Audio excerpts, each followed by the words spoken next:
26 మందిని పట్టున పెట్టుకున్న ఆ నలుగురు ఉగ్రవాదులు ఎక్కడ? వాళ్ళ కోసం బోర్డర్ సెక్యూరిటీ అంతా జల్లెడపడుతోంది. దొరికి తప్పించుకుంటోంది ఆ ముష్కర ముఠా. ఎందుకో ఆ నలుగురు ఎక్కడ దాక్కున్నారు? తప్పించుకుపోయారా? తప్పించుకునే వీలు లేక అక్కడే దాక్కున్నారా? భద్రతా బలగాల సర్వేలెన్స్ లోనే ఉన్నారా? ఉంటే ఇప్పుడు దొరుకుతారు. అసలు ఆ దట్టమైన అడవిలో ఇన్ని రోజులు ఉగ్రవాదులు ఎలా ఉండగలుగుతున్నారు? ఎవరైనా సాయం అందిస్తున్నారా?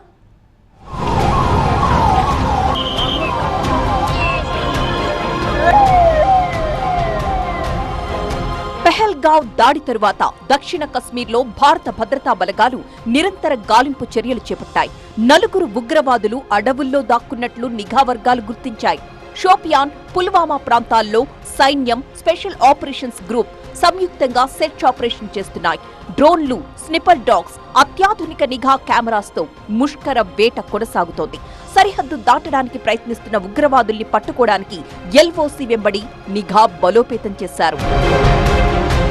24 గంటలు రాత్రింబవళ్లు సెర్చ్ ఆపరేషన్ కొనసాగుతూనే ఉంది. పిర్ పంజాల్ అడవుల్లో ఉగ్రవాదులు దాక్కున్న ప్రాంతాల్ని గుర్తించడానికి సైన్యం రియల్ టైం సాంకేతికతను వినియోగిస్తోంది. స్థానికుల సహకారంతో గ్రౌండ్ ఇంటెలిజెన్స్ ని బలోపేతం చేశారు. పెహల్గావ్ దాడి పర్యాటక రంగంపై తీవ్రమైన ప్రభావం చూపింది. 48 పర్యాటక కేంద్రాలను మూసివేశారు. గుల్మార్గ్, సోన్మార్గ్ వంటి సున్నిత ప్రాంతాల్లో భద్రతా దళాలు ప్రత్యేక బృందాల్ని మోహరించాయి. జాతీయ దర్యాప్తు సంస్థ ఈ ఘటనపై విచారణ చేపట్టింది. ఉగ్రవాదుల స్లీపర్ సెల్స్ యాక్టివేట్ అయినట్లు నిఘా వర్గాలు హెచ్చరించాయి. మరొక వైపు కేంద్ర హోంమంత్రిత్వ శాఖ సైన్యానికి పూర్తి స్వేచ్ఛనిచ్చింది. ఈ చర్యలు జాతీయ భద్రతను బలోపేతం చేయడంతో పాటు పాకిస్తాన్పై ఒత్తిడి పెంచే ప్రయత్నం చేస్తున్నాయి. లష్కరే తోయిబాతో సంబంధం ఉన్నట్టు భావిస్తున్న ఉగ్రవాదుల్ని పట్టుకోవడానికి సైన్యం కఠినమైన వ్యూహాలు రచిస్తోంది. సరిహద్దుల్లో స్మార్ట్ ఫెన్సింగ్, లేజర్ ఆధారిత వ్యవస్థలను ఏర్పాటు చేశారు.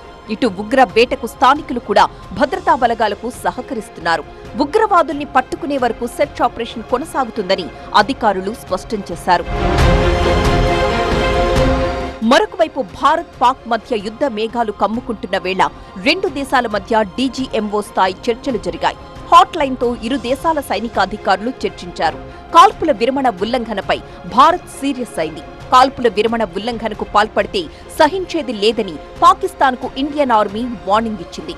అంతర్జాతీయ స్థాయిలో పాక్ తీరును ఎండగట్టడానికి భారత్ వ్యూహాన్ని రచించింది. పాక్ను టెర్రర్ స్టేట్గా ప్రకటించాలని ఐక్యరాజ్య సమితిలో భారత్ డిమాండ్ చేయబోతోంది. భద్రతా మండలిలో పాక్కు వ్యతిరేకంగా తీర్మానం చేసేందుకు భారత్ సభ్య దేశాల మద్దతు కోరుతోంది.